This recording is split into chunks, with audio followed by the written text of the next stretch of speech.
This special presentation was produced in high definition by WEDU, Tampa, St. Petersburg, Sarasota. Coming up next, calls for a federal investigation into the St. Petersburg sewage spills. Hundreds of millions of gallons of contaminated water enter the aquifer from a phosphate mine in Polk County. David Jolly and Charlie Crist trade punches in their first and possibly only debate, and Pam Bondi says she has no regrets over taking a donation from the Trump Foundation. Political Insights next on Florida This Week.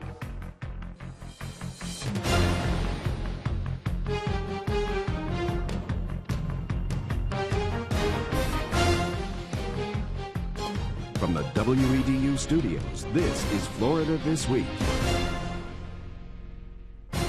And now, moderator Rob Lorai. Welcome back. This week our panelists are Amy Hollyfield is Deputy Managing Editor of Politics and Business at the Tampa Bay Times. Barry Edwards is a political commentator and a consultant. Adam Goodman is a political consultant and a Republican. And Joe Brown is a freelance writer. Well, the fallout continued this week over the dumping of sewage into local waterways during Tropical Storm Hermine earlier this month. Governor Scott and local Congress members David Jolly and Kathy Castor all called for investigations as to how St. Petersburg dumped hundreds of millions of gallons of treated and untreated sewage into the environment as its sewer system became overloaded from the storm. St. Petersburg was not the only local government forced to release the tainted water into the environment. Clearwater, Tampa, Largo, and Pinellas County were among the local governments whose systems were overloaded. But St. Petersburg is facing scrutiny because a whistleblower says a consultant's report warned the city back in 2014 that by closing its Albert Whitted sewage treatment facility, heavy rainfall would force sewage to be released. Mayor Kreisman says that report never reached him or city council, and he wants an investigation. So, Adam, Mayor Kreisman is at the center. A lot of fingers are pointing at him. Does he deserve the blame here? He deserves a lot of blame. I mean, this was a man-made catastrophe that was made worse by the unwillingness of the mayor in this case to stop blaming and start explaining. First, he blamed Mayor Baker for this whole thing, even though Mayor Baker had led the effort that created a $175 million investment in a new state-of-the-art sewage treatment system that was heralded as second to none. Then he blamed misinformation, poor communication, and then he worked his way around to saying everything's good. Clean water, there's nothing contaminated. That's turned out not to be true. And now finally, he's throwing longtime public servants under the bus as some kind of explanation for what happened, that he was misled. There are a lot of questions that have to be asked and answered, but this is not leadership. In crisis, you're supposed to get information on the table, especially those things that affect public health, and that didn't happen, and it all begins, in my opinion, with leadership at the top. Well, Barry, let's go to you. Would you agree of Adam's assessment? No. Why not? First thing, I think we need to take a deep breath and let's let the investigations play out. We don't know who's to blame. There's blame, there's plenty to go around. We've been neglecting the infrastructure, not only in St. Petersburg, but in Tampa, not with the sewage, but with the stormwater for years. And we've been building legacy parks and putting our city council members and mayors' names on plaques all over both cities, and we haven't been doing what we need to do with infrastructure. So I think a lot of this goes back a couple generations, because it's not, there's no sizzle in building another pipe underneath the street that you can't see. But I think that we need to figure out what happened. I think the mayor is coming around. Now, with that said, transparency was not as much as he should have had. I think he's an environmentalist, and I think he felt guilty about some of this happening, but he's trying to get better. Amy, does it appear that the mayor is kind of taken a hold of this and gotten in front of this, or is he still kind of playing catch-up? Well, first of all, Barry, don't take that deep breath near the water in St. Petersburg. Second of all, I think he's trying, but I don't think it's working. I mean, there's just so much that has happened here where it hasn't been transparent, where the people aren't getting the answers, and it's coming a little too late.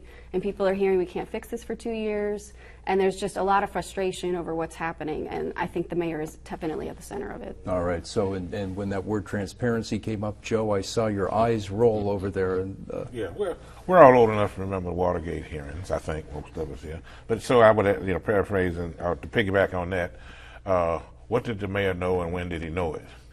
Is what I would want to know. Now, you get different things. Somebody said that this 2014 report, he says he never saw it. They said it was sent. Yeah. The council said they never saw it. there's a paper trail somewhere that somebody needs to explore. Mm-hmm. Well, there's no doubt that the rain. I mean, it seems like we're in an era where the rains are increasing every summer. Well, the rains have been coming at us pretty hard and heavy. Look at all the last 10 years. There are hurricanes that have hit us. There weren't these problems before.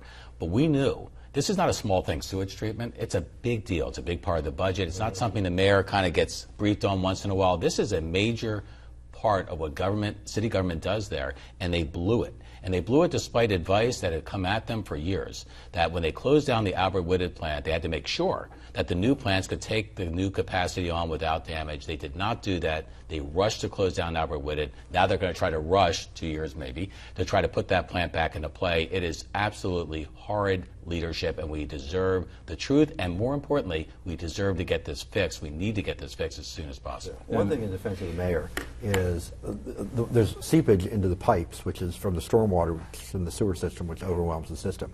50%, there was a delegation meeting in St. Petersburg from the Pinellas County legislative delegation a couple days ago, and the DEP told us that 50% of the leakage actually comes in what they call private laterals, and that's a term for the pipe from your house to the street. And what this is in the 50s, 40s, and 30s, they put what's called Orangeburg or clay pipes in, and those are decaying. Mm-hmm. But half the seepage is not in the city pipes, it's in your own private pipes. So I think that some of the people, Representative Ahern, Representative or Senator Latvala, Representative Roussan, maybe suggested we have some incentives or. So you're saying that the homeowners have a role in fixing that. That's part of the infrastructure that needs to be fixed. Absolutely. Sounds like it's going to cost hundreds of millions of dollars. Apparently $2,000 to $3,000 per house. Yeah, so a lot of money. And St. Pete's not the only city. Alexandria, Virginia was dumping sewage into the Potomac. London, they dumped some stuff into the Thames. So it's happening all over. And it's not a sexy stuff. And it's not just a sewage plant, like you were saying. These pipes corrode over time, and their ability to carry water as they corrode diminishes. Mm-hmm. So it's not just a sewage plant, it's the pipes too. Amy, I'm going to give you the last word on this. I just want to piggyback on something Adam said, that this is something we've known was a problem. The city, it has been talked about, and something that the Tampa Bay Times is reporting today, after some people tried to throw Republican members of the St. Pete delegation under the bus for not getting involved. Jeff Brandes said he had meetings with Rick Kreisman last year where he said, let me help you get some money to help with this sewage problem. Says they weren't interested because they wanted to get the ferry from St. Pete to Tampa going. All right. Well, here's a related story. A federal lawsuit has been filed by 3 Polk County residents who live near the fertilizer plant where millions of gallons of contaminated wastewater poured into one of the state's main underground sources of drinking water. Last month, when a 300-foot deep sinkhole opened in a gypsum stack near Mulberry, sending 215 million gallons of contaminated water pouring into the underground Floridan aquifer. The public was kept in the dark. Mosaic, which operates the phosphate fertilizer plant, did tell the Florida Department of Environmental Protection, the U.S. Environmental Protection Agency, and Polk County, but neither Mosaic nor the 3 government bodies alerted nearby homeowners who draw their water from the same aquifer. The homeowners and the public were kept in the dark about the release of the slightly radioactive acidic water for 3 weeks. A DEP spokeswoman says state law doesn't require the state or the company to notify anyone until there's some sign the pollution has migrated beyond the company's property. Now Mosaic is promising to test homeowners' well water and provide safe drinking water if it's needed. Joe, let's go to you. Another case of a lack of transparency. Yeah, and when first this news came about, I said, well, big deal. I mean, let's face it, more than half of the phosphate mining in this country is in west central Florida. So, there's a sinkhole. Wow, what do you expect? The mining process, you dig and you pump all this water, and I'm surprised there's not more of them. So when I saw the news, I was like, okay, a sinkhole over here. It's kind of like when I was growing up in Chicago, where I lived about 5 miles from the stockyards. They were operating in their heyday, and during the summer sometime it would be a stink you couldn't imagine. And when us kids would complain, the folks say, hey, that's the smell of jobs, shut up. And so that's the jobs over in Polk County and other adjacent counties. So as far as notification, well, yeah, but I tell you, if I lived near there, I'd just only drink bottled water. Yeah, you wouldn't even trust the groundwater if you were so close by. Does this call for a change in the law? Is anybody calling for a change in the law? It's outrageous that people are hiding behind this state law. Like, okay, I get that it's there, but if you're a public servant and you care about your community, wouldn't you be fighting for the people to know about this, who live right nearby? Like, it just seems like an ill-advised law that's not serving the health of the people around. And we've heard complaints from Gwen Graham, who's a congressperson in North Florida, but what about the local legislative delegation, local congressional delegation? Have we heard from them on this issue? Very much. I don't think very much. I do think that the law needs to be changed. And this is another example of Governor Scott being reactive instead of proactive. He can set the tone, but since he's taken over, he has slashed the staff at the DEP, and they can't use words like climate change in other departments. He gave incentives to streamline permitting. He needs to change the law. He should be the one taking the initiative and ask the legislature to change it. And it should also have the law so there's penalties for people like Mosaic doing this. I mean, they should have to pay for all the cleanup, all the damages, and make sure that we don't have a Flint in Polk County. But I put the blame on Rick Scott. Yeah. Adam, what would you say? Well, first of all, I don't think you can blame lack of staffing or funding at DEP for a bad law. But I do agree with you that we've got to get better at handling crisis. We just do. It's not good enough for you just stand up, do press conferences, and think you're getting the job done. This is a situation, even though it might never violate the sanctity of the water, the people in Hillsborough might never get that far. Common sense tells you say something about it when this is happening, especially when it goes. It also creates a trust issue. It's a trust issue, and it's not really a government trust issue. This is something where the private sector, which makes a big case all the time about government being more responsive and getting out of their way and allowing them to succeed, they have something they owe us as well, and I think this is a good example of just that. All right. Well, in the race for Congress in St. Petersburg, Republican incumbent Congressman David Jolly faced former Governor Charlie Crist, who's now a Democrat, in what could be their only debate before the November election. Jolly currently holds the seat, but it's been redrawn, so it now leans Democratic. The gloves came off early when the candidates clashed over abortion. You were pro-choice, then you were pro-life, then you were pro-choice. As a Republican, when you had a chance to serve the last time you were in office, you told the AP in 2009 that you would support an abortion ban in the state of Florida. It was only after you switched parties that you switched your position. I am personally pro-life, but I believe in a woman's right to choose. You cannot believe in life. Excuse me. And then allow David? it to be terminated. I didn't interrupt you. That's true. I am We're personally- going to have a debate tonight, Mr. Crist. We are. They also battled over Crist's record when he was a Republican known as Chain Gang Charlie. You stood there over 3 African-American prisoners in chains on their knees on the side of the road, saying it was a great sight, saying we needed to bring it to Florida. In the mid-1990s in our state, we were #1 in violent crime in America. And for you to suggest that it had anything to do with race is appalling. And it's beneath you. Well, Amy, that was a pretty lively debate from the get-go. Was there a telling moment in that debate, a moment that you think kind of crystallized the differences between the two candidates? I thought that moment that just came up was the most surprising moment of the debate, when David Jolly brought up Chain Gang Charlie and this visit to Alabama and the prisoners kneeling. I just that was just such a moment, because it seemed like something people hadn't heard, and the crowd, which was very boisterous, got real quiet and listened. And I think how Governor Crist reacted to it, I think he deflected it well. I think he sort of disarmed it and got the better of it. I feel like the attack backfired on Congressman Jolly, who, frankly, from my eyes, from my independent eyes, I've met David Jolly several times. I think he's a reasonable, moderate person. I don't think he came off that way in this debate. He interrupted Charlie Crist several times. Yeah, and it came off a little meaner, maybe hard-edged than I think he is. Well, Adam, you were there too, Absolutely. I know. What did you think was a telling moment? Well, I think there were a couple telling moments. That certainly was one of them.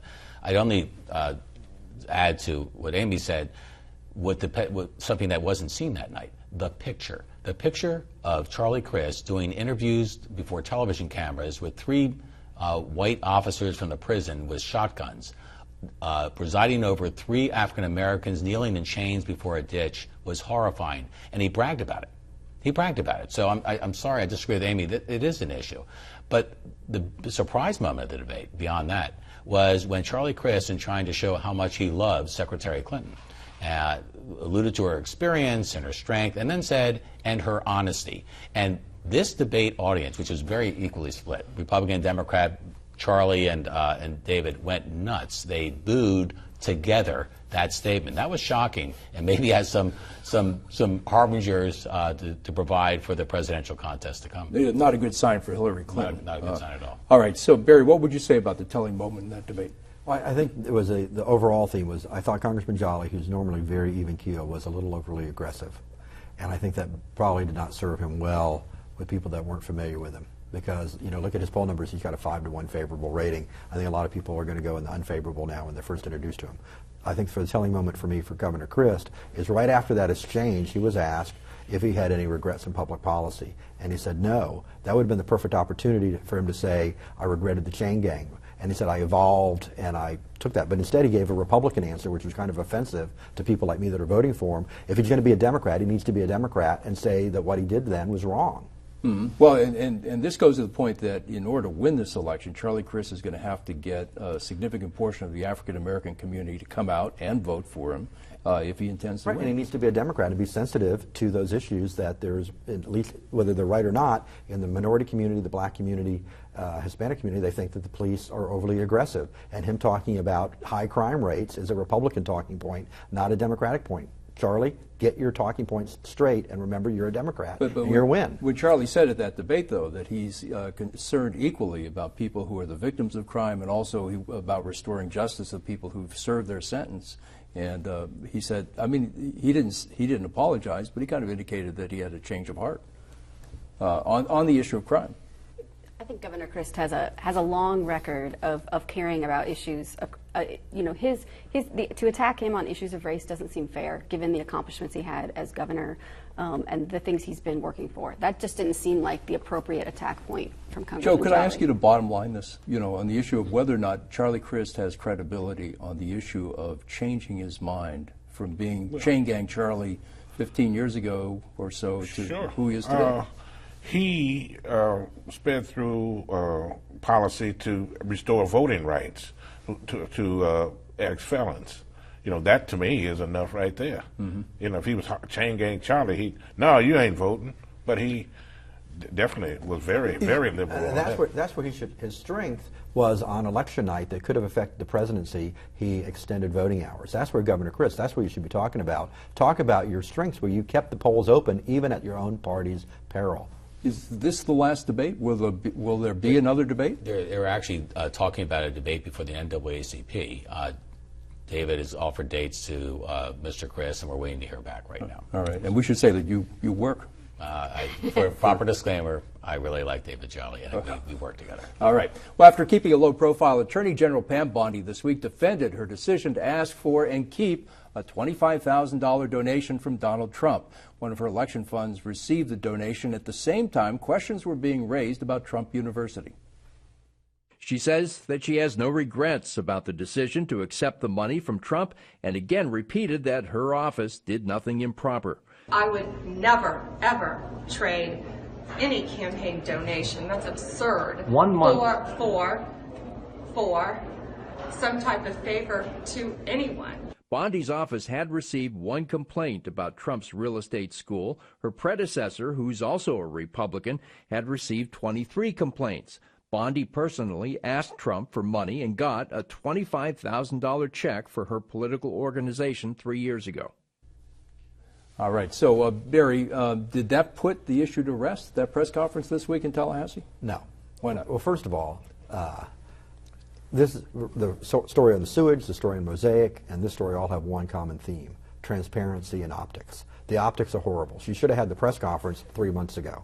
That's first.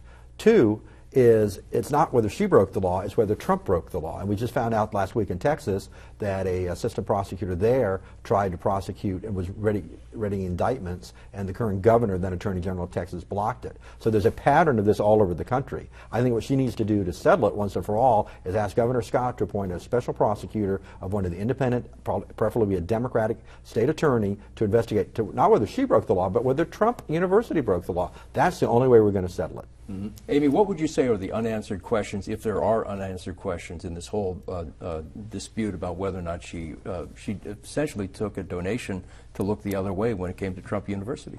You know, Donald Trump says that when he gives money to people, he expects something in return. And so to suggest that wasn't the case here, that's sort of an unanswered question for me. I think we've been trying to ask Attorney General Bondi about her relationship with Donald Trump and when it started and how they met and where does this even come from. And we've asked both people that and haven't gotten a straight answer.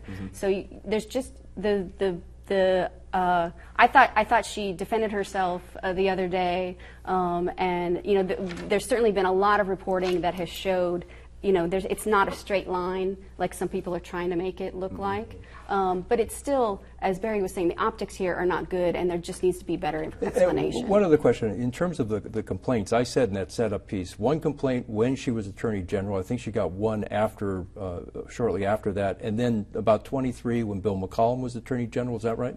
Right. And do we know about the continuity? Did McCollum say, hey, we've got these pending cases and we haven't done anything with them? He says he didn't know about them either. Okay, all right. So same talking point. New what would you say about this? Okay, Barry. Adam, okay. I keep doing that. Barry. Oh my God. Adam, I'm sorry. I have 3. No offense. The New York Times, which as a Republican, I don't see a lot of things eye to eye with, especially when they do investigative articles. They actually did a very good piece about a week ago on this story. They examined over 8,000 documents, and they came to the conclusion, and I think that's what Amy was just saying, that there is no straight line to understanding this. However, the Attorney General's office under Pam, in about 6 years, Pam Bondi, has received about 800,000 consumer complaints, which is, you know, the consumer complaints keep going up and up in terms of frequency. 800,000 complaints. There was one having to do with this issue. The fact that it did not rise to the level immediately to the Attorney General is clear, and it would be absurd that it would.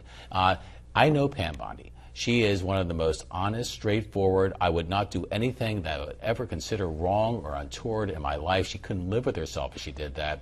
I think her integrity speaks for itself, and I think the story, when it all comes out, probably after the presidential election, because it was all about, you know, smoke screening for the Clinton Foundation issue when it became national, I think we're going to find there's nothing here, and there was never anything here, because there was never an investigation and never an intent by Pam Bondi to do anything but her job. But if she's the head of the state's largest law firm, should somebody in her office have said, by the way, General Bondi, you should stay away from Donald Trump because we have these complaints that have come in, and just, you know, tell her about possible conflict of interest so she knows that these issues have come in the front door? Rob, as I said, there was one complaint.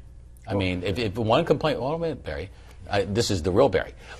There's only one complaint, and if the problem for every attorney general in the country, frankly, is any attorney general running for office who takes a contribution from anyone or anything. At some point, that anyone or anything, before, during, or after the contribution, can be seen in a different light. And in this particular case, it was seen in the light of presidential politics and Donald Trump. All right. Joe, what would you say? I've read the same New York Times story, and this certainly has the appearance of impropriety. But I don't see or smell a smoking gun here. There's just nothing there. Yeah. Barry, last word on this.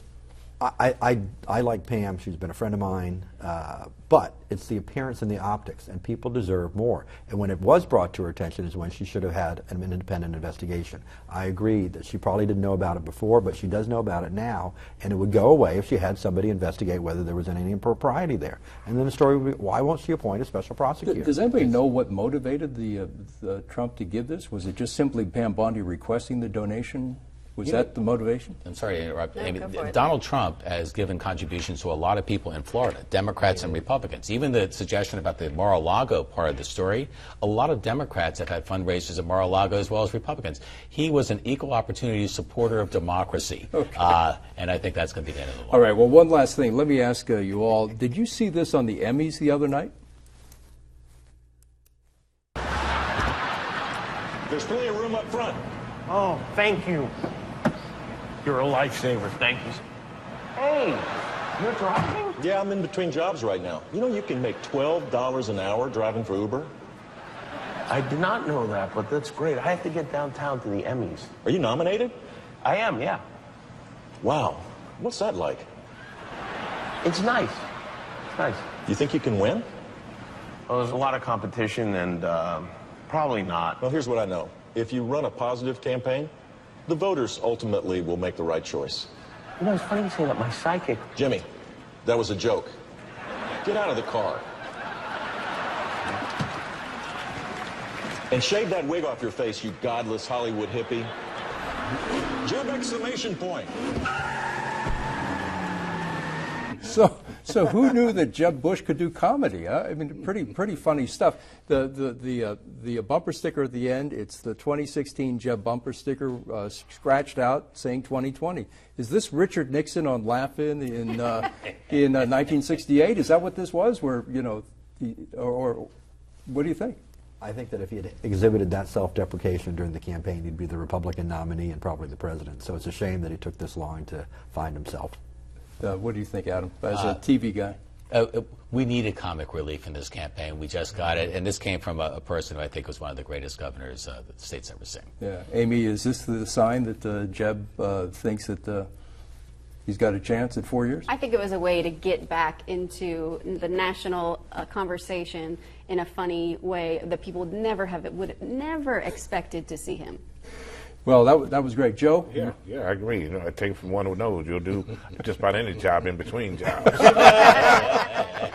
All right. Well, thank you all for a great show, and thank you for watching Florida This Week. Your comments are always welcome. Please write us at ftw@wedu.org and follow us on Twitter and Facebook. You can watch this and past shows online at wedu.org. Please join us again next Friday night at 8:30 and Sunday afternoon at 12:30. And from all of us here at WEDU, have a great weekend.